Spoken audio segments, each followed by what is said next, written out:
Mandsaur Neemuch Lok Sabha seat वैसे तो भाजपा का गढ़ रही है और भाजपा के ही उम्मीदवारों का यहां कब्जा रहा है, लेकिन इस बार के भाजपा प्रत्याशी और वर्तमान सांसद सुधीर गुप्ता की राह आसान नहीं लग रही है, क्योंकि क्षेत्र में उनका विरोध लोग खुलकर कर रहे हैं। खासकर नीमच में तो सुधीर गुप्ता की निष्क्रियता और क्षेत्र के साथ पक्षपातपूर्ण रवैया ही एक बड़ा मुद्दा यहाँ लगता है, जिसे लेकर लोग तो सांसद के विरोध में है ही, वहीं कांग्रेस भी इस मुद्दे को भुनाने में लगी है।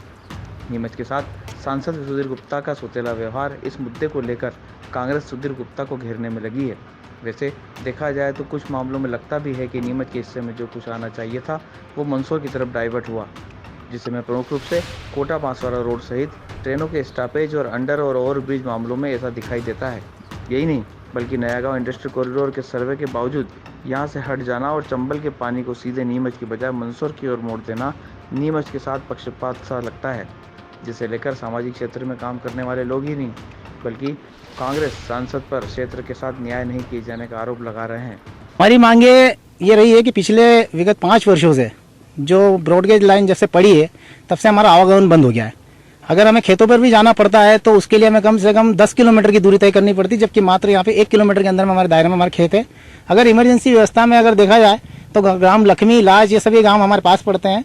इनके भी इमरजेंसी में अगर कोई दुखी या कोई सुविधा अगर जरूरत पड़ती है तो रास्ते सारे बंद है, आवागमन के सारे रास्ते बंद है। प्रशासन इस ओर ध्यान नहीं देता है।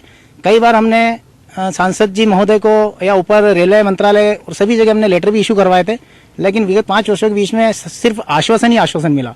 और सारे ग्रामवासी या जितने भी इधर के खेत है, लगभग गांव के 25% की आबादी के खेत इधर है और सारे किसानी काश्तकार अच्छे तरीके से खेती करते हैं, लेकिन उनके आवागमन की व्यवस्था नहीं होने की वजह से सारे बड़े परेशान। सांसद महोदय का हम सभी वैसे बहिष्कार कर रहे हैं। अगर इस तरीके से अगर यही हमारी मांगे नहीं पूरी होती है तो हम सांसद महोदय का भी बहिष्कार करेंगे और चुनाव का भी बहिष्कार करेंगे। ये रास्ता कम से कम 60 साल पुराना है आने जाने का, तो अभी इतनी भारी समस्या है कि यूं मान लो कि खेत बेचने तक के बेचे हो तो कोई लेने को तैयार नहीं है। और सांसद महोदय को 4 बार आवेदन दिए, जहां उन्हें बुलाया वहां आवेदन लेके गए, कोई सुनवाई नहीं। उसके बाद विधायक महोदय के पास, कलेक्टर साहब के वहां आवेदन देने गए, उसके बाद वहां से फिर हम विधायक साहब के घर गए तो उन्हें घर से बाहर निकलने को एग्री, अरे कभी पूछा ही नहीं साहब उसने। और इस बार तो चुनाव में यहाँ आ जाए तो जूते की माला पहनाएंगे, उनको घुसने नहीं देंगे। अरे कुछ नहीं करा साहब, वो तो देखने नहीं आए, कभी वोट के बाद देखने नहीं आए। और अभी बरसात में रेलवे वाले कितने सख्त कानून है, इधर चढ़ के निकल नहीं सकते।